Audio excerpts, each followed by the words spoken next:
Hello guys, welcome back to my first long video. आज हामी कुरा गर्नेवाला छौँ भिलेन्सको बारेमा। भिलेन्स वर्ड सुन्दै हाम्रो मनमा आउँछ ब्याड गाई, तर एनिमेमा त्यस्तो हुँदैन। एनिमेमा सबै भिलेनको प्रोपर ब्याक स्टोरी हुन्छ, कसैको स्याड हुन्छ, कसैको ब्रुटल हुन्छ। आज हामी कुरा गर्नेवाला छौँ top 5 villains back story that hit the most. त्यो भन्दा पहिला एउटा इम्पोर्टेन्ट कुरा, यो चाहिँ मेरो पर्सनल ओपिनियन हो, त्यसैले कमेन्टमा गाली दिनुभन्दा पहिला यो कुरा याद राख्नु।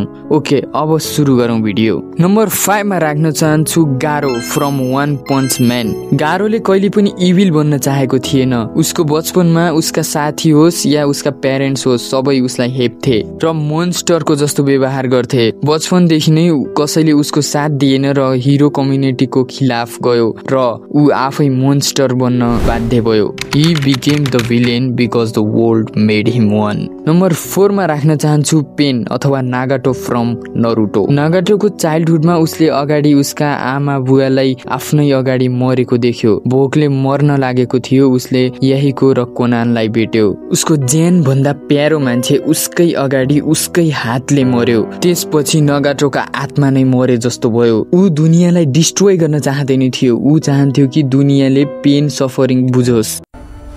痛みを感じろ。痛みを考えろ。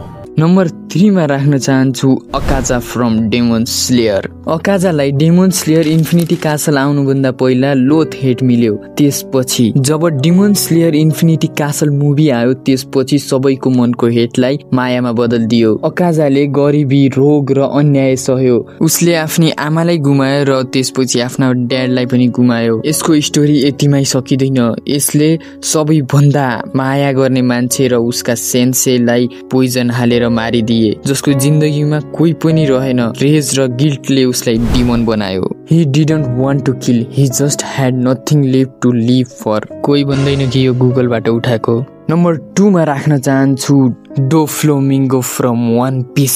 उसको पुरै फ्यामिलीलाई पिटियो, जलाइयो। उसले आफ्नो आमा गुमायो, ड्याडलाई पनि गोली हान्यो। उसलाई सिर्फ कुटपिट गर्थे, त्यसैले उसको मनभित्र पुरै डार्कनेस भरियो र यसरी बन्यो one of the most dangerous villain of anime history, Doflamingo. He laughed like a devil because the world hatred made him। र नम्बर 1 मा त सबै बनायो। र तपाईको फेभरेट कुन हो?